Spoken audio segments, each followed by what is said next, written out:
Hello everyone, welcome to mission competition classes.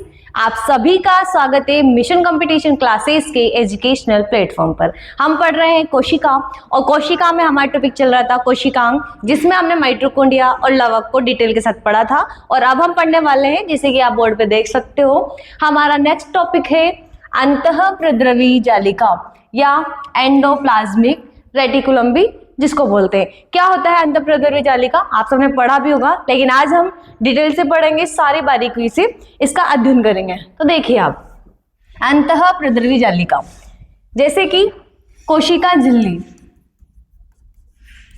कोशिका झिल्ली व केंद्रक के बीच में क्या होता है, कोशिका झिल्ली और केंद्र के बीच में भरा होता है कोशिका द्रव्य। तो कोशिका द्रव्य का एक भाग है जिसको बोलते हैं मैट्रिक्स। कौन सा भाग? मैट्रिक्स। तो मैट्रिक्स में पाई जाती है पतली नलिकाकार संरचना, और उसी पतली नलिकाकार संरचना को बोला जाता है अंतःप्रद्रवी जालिका। ये जो झिल्ली है कैसे होती है? दोहरी झिल्ली होती है। तो पहले मैं इसको लिख देती हूँ अंतःप्रद्रवी जालिका की पहले परिभाषा की हम बात करते हैं कि इसकी परिभाषा क्या है। कोशिका द्रव्य के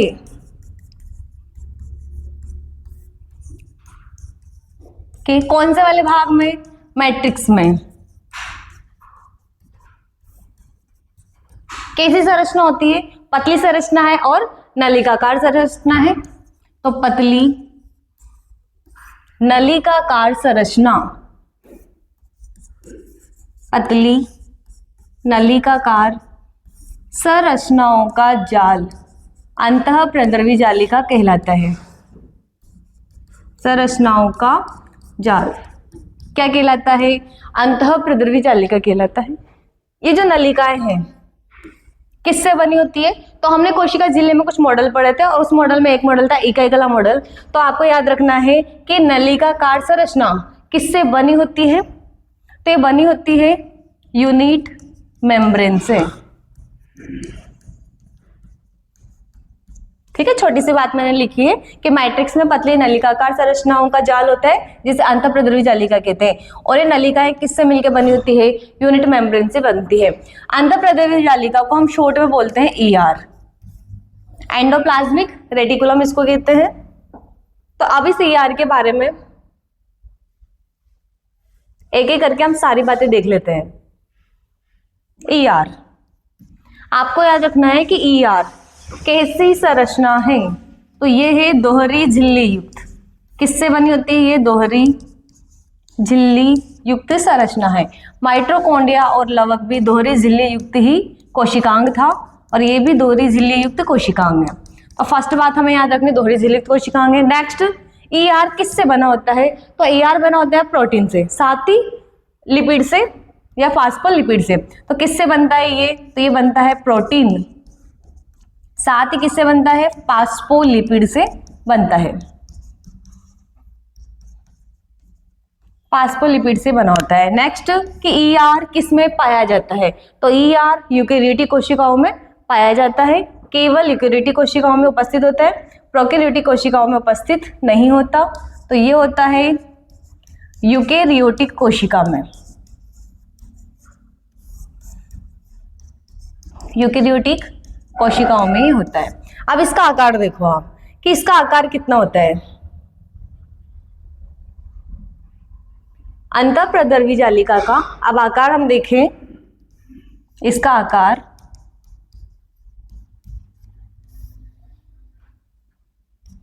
आकार होता है लगभग 60 से लेकर 65 एंगस्ट्रॉम होता है। तो कितना होता है? लगभग 60 से 65, अभी अलग एक मिनट, कितना होता है? स्ट्रॉम। ईआर का आकार 60 से 65 एंगस्ट्रॉम होता है। ये एंगस्ट्रॉम क्या है? एक छोटी सी मापन की इकाई है जिसमें कोशिका झिल्ली को या इन कोशिकांगों को मापा जाता है। 60 से 65 एंगस्ट्रॉम है। अगर हम इसकी बात करें कि इसमें कितना मीटर होता है, तो आपको ये भी याद रखना है कि एक एंगस्ट्रॉम को ऐसे लिख सकते हैं। तो एक एंगस्ट्रॉम में कितना मीटर होता है? तो ये होता है 10⁻⁻10 मीटर होता है। और यदि हम इसको नैनोमीटर में देखें, नैनोमीटर भी एक छोटी इकाई है मापन की, तो एक एंगस्ट्रॉम में 0.1 नैनोमीटर होता है। ठीक है, ये हो गई इसकी संरचना। अब हम देखेंगे कि ER की खोज किसने की। ER की खोज इसी में लिख देते हैं।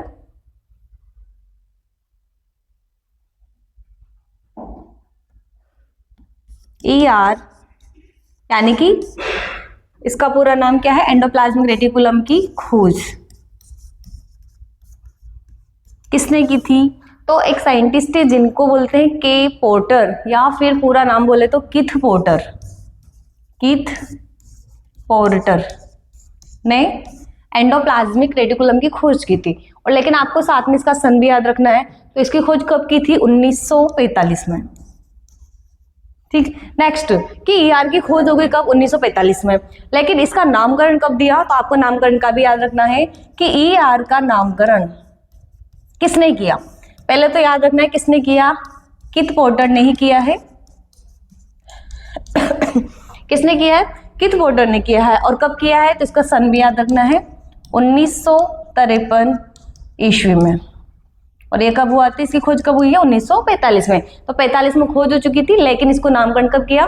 1953 ईस्वी में इसका नामकरण किया था। अब हम इसके प्रकार देखते हैं कि ER कितने प्रकार की होती है। अंतःप्रद्रवी जालिका कितने प्रकार की है? तो ये 2 प्रकार की होती है। तो हम इसी पर यहाँ पे इसका डिवाइडेशन कर देते हैं। ध्यान से समझना कि ER कितने प्रकार की होती है? 2। तो पहली कौन सी है? पहली होती है खुरदरी अंतःद्रवी जालिका। मैं उसका नाम लिख दूं पूरा। पहली है खुरदरी अंतःप्रद्रवी जालिका, या फिर इसी को बोलते हैं रुक्ष अंतःप्रद्रवी जालिका, या फिर इसका दूसरा नाम है, तीसरा नाम है इसका कणिकामय अंतःप्रद्रवी जालिका। और इसको बोलते हैं RER, अर्थात रफ एंडोप्लाज्मिक रेटिकुलम इसको बोलते हैं। दूसरी कौन सी होती है? तो दूसरी होती है चिकनी अंतःप्रद्रवी जालिका। चिकनी अंतःप्रद्रवी जालिका, या फिर इसका और नाम देखो तो इसको क्या बोलते हैं? अकणिकामय इसको बोला जाता है। इसके भी 2 नाम है, वैसे और भी नाम है, अगर देखें तो हम इसके 2 देखो आप। खुरदरी रुक्ष कणिका में क्या होती है ये कि ये कैसी होती है? खुरदरी होती है। क्यों होती है? क्योंकि जिस अंतःप्रद्रवी जालिका की सतह पर राइबोसोम पाए जाते हैं तो कैसी होती है? खुरदरी होती है। तो हमें याद रखना है कि खुरदरी में क्या होते हैं? राइबोसोम उपस्थित होते हैं। कब? कहां पर? इसकी सतह पर राइबोसोम उपस्थित, इसलिए क्या होती है? खुरदरी। जबकि चिकनी अंतःप्रद्रवी जालिका पर राइबोसोम उपस्थित नहीं होता है, तो इसमें हम लिखेंगे राइबोसोम अनुपस्थित, अर्थात इसकी सतह पर राइबोसोम नहीं पाए जाते हैं। तो राइबोसोम क्या कार्य करते हैं? जब हम राइबोसोम को पढ़ेंगे तो उसको डिटेल से देखेंगे कि राइबोसोम का प्रमुख कार्य क्या होता है? प्रोटीन का संश्लेषण करना। लेकिन इसमें राइबोसोम नहीं है, इसलिए इसका कार्य आप देखोगे तो ये प्रोटीन का उपापचय नहीं कर पाता, प्रोटीन का संश्लेषण नहीं करता। तो फिर किसका करता है? तो ये करता है वसा या फिर लिपिड जिसे बोलते हैं का संश्लेषण करता है। लिपिड का संश्लेषण करना। और खुरदरी अंतःप्रद्रवी जालिका में राइबोसोम होते हैं और इसलिए क्या करता है? इसका कार्य क्या है? प्रोटीन का संश्लेषण करना। ठीक है, इसका कार्य है। साथ ही क्या करता है? प्रोटीन का उपापचय करता है, और ये प्रोटीन के उपापचय में सहायक नहीं है। नेक्स्ट है कि अब इसके क्या कार्य हैं? ER के कार्य, ER के कार्य हम देख लेते हैं एक एक करके। कि जैसे कि हमने देखा कि SER चिकनी अंतःप्रद्रवी जालिका, उसमें राइबोसोम नहीं होता है, लेकिन वो क्या करता है, वसा लिपिड का संश्लेषण करता है। और खुरदरी अंतःप्रद्रवी जालिका में राइबोसोम उपस्थित होते हैं, इसलिए वो प्रोटीन का संश्लेषण करने का कार्य करता है। तो वो वहां हम लिख चुके थे, इसे दोबारा लिखने की आवश्यकता नहीं है। लेकिन आप इसका दूसरा अन्य कार्य देखो कि यह क्या करता है। इसका सबसे इंपॉर्टेंट कार्य, इसे भी आप मान सकते हो कि कोशिकाओं का कंकाल बनाता है, अर्थात उन्हें एक्सुट करता है। और इसी कारण अंतःप्रद्रवी जालिका को कोशिका का अंतःकंकाल भी कहते हैं, एग्जाम की दृष्टि से महत्वपूर्ण है। तो ये क्या करता है, यह कोशिकाओं का क्या बनाता है, कंकाल बनाता है।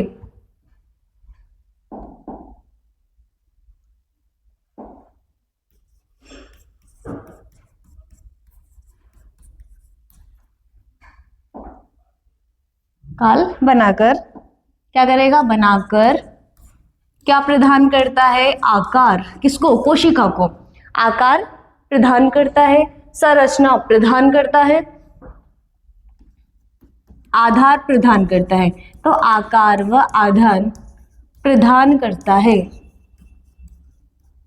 कौन, अंतःप्रद्रवी जालिका। इसीलिए आपको याद रखना है किसको क्या बोलते हैं, इसलिए इसको कोशिका का अंतःकंकाल भी कहते हैं। तो ऐसा कोशिकांग बताओ जिसे कोशिका का अंतःकंकाल कहते हैं, तो क्या है, अंतःप्रद्रवी जालिका। इसलिए ER को, ER लिख देती हूं मैं, इसलिए ER को कोशिका का अंतःकंकाल कहते हैं, कोशिका का अंतःकंकाल कहते हैं। ये हो गया इसका पहला कार्य। दूसरा कार्य देखो आप कि जो अंतःप्रद्रवी जालिका है वो कोशिकाओं को विष के प्रभाव से भी मुक्त रखती है, यानी कि पदार्थों के विषैले प्रभाव को भी रोकती है, अर्थात निरावेशीकरण का काम भी करती है। तो क्या करती है कि कोशिकाओं को, यह कोशिका को विषैले प्रभाव से बचाती है, विषैले प्रभाव और से बचाती है। और विषैले प्रभाव से बचाती है तो अर्थात क्या काम करती है, तो ये करती है निरावेशीकरण का कार्य करती है, निरावेशीकरण का कार्य करती है। तो कौन सा कोशिकांग है जो निरावेशीकरण का कार्य करता है, तो कौन सा करता है, अंतःप्रद्रवी जालिका करता है। लेकिन ऑप्शन में आ जाए कि अंतःप्रद्रवी जालिका कोमा खुरदरी और चिकनी, तीनों में से कौन करता है, तो हमें याद रखना है कि चिकनी अंतःप्रद्रवी जालिका अर्थात कौन, SER, ये क्या करती है, विषैलीकरण के प्रभाव को रोकती है, यानी कि निरावेशीकरण का ये कार्य करती है। नेक्स्ट क्या है कि केंद्रक और कोशिका झिल्ली के मध्य पदार्थों का आवागमन भी करती है। किस किस के बीच में, केंद्रक तथा कोशिका झिल्ली के मध्य पदार्थों का आवागमन भी इसी के माध्यम से होता है। पदार्थों का आवागमन कौन करता है, ये नलिकाएं ही करता है, आवागमन इन्हीं नलिकाओं से होता है। कौन सी नलिकाएं, अंतःप्रद्रवी जालिका, जो कि नलिकाओं के रूप में होता है, इन्हीं से होता है, इन्हीं नलिकाओं से होता है। तो ये है अपने पास अंतःप्रद्रवी जालिका के कुछ कार्य जो कि मोस्ट है, हमने सारे कार्य लिख लिए हैं। नेक्स्ट आपको एक और कार्य याद रखना है कि अंतःप्रद्रवी जालिका की सहायता से ही गोल्जी इकाई का निर्माण होता है। नेक्स्ट है कि ER यानी कि अंतःप्रद्रवी जालिका से किस किस का निर्माण होता है, एक तो है गोल्जी इकाई, जो हम नेक्स्ट वाले पार्ट में पढ़ने वाले हैं, गोल्जी इकाई का निर्माण होता है। साथ ही इससे होता है केंद्रक झिल्ली का निर्माण, केंद्रक झिल्ली, और एक है लाइसोसोम। तो जब लाइसोसोम पढ़ेंगे तो लाइसोसोम के निर्माण में अंतःप्रद्रवी जालिका भी सहायक है और साथ ही गोल्जी इकाई भी सहायक है। तो लाइसोसोम को हम दोनों में पढ़ेंगे। तो ER गोल्जी इकाई, केंद्रक झिल्ली व लाइसोसोम के निर्माण में सहायक, लाइसोसोम के निर्माण में सहायक है। तो ये किसके कार्य हो गए सारे के सारे? ये है अंतःप्रद्रवी जालिका के कार्य हैं। नेक्स्ट अब हम देख लेते हैं कि अंतःप्रद्रवी जालिका के घटक कितने होते हैं, अर्थात उसकी संरचना में कितने घटक यहाँ पे शामिल हैं। तो देखो आप, अब हम देखेंगे ER की संरचना के भाग या फिर घटक। तो इसकी संरचना का पहला घटक है जिसको बोलते हैं सिस्टर्नी। पढ़ा होगा आपने कभी कि सिस्टर्नी कैसे होती है। सिस्टर्नी कैसी होती है कि लंबी, चपटी और शाखा विहीन होती है। तो पहले आप याद रखो कैसी होती है, लंबी होती है और चपटी होती है, और इसमें किसी प्रकार की शाखा नहीं पाई जाती है, शाखा विहीन होती है, जिसकी संरचना देख सकते हो आप इस प्रकार से। ये क्या है? ये है सिस्टर्नी। ठीक है, नेक्स्ट है अपने पास टिब्यूल्स।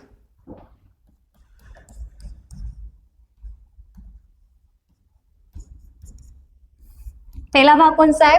सिस्टर्नी। दूसरा भाग है टिब्यूल्स, और ये क्या करता है? ये जालिका बनाता है। ये जालिका बनाते हैं, जो जाल बनता है उसका ये निर्माण करते हैं। इसकी संरचना कैसी होती है? इस प्रकार से, एक जाल के नुमा में,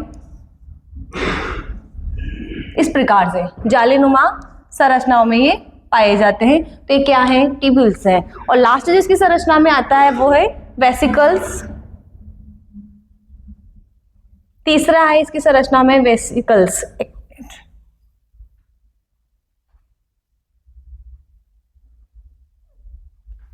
तीसरी संरचना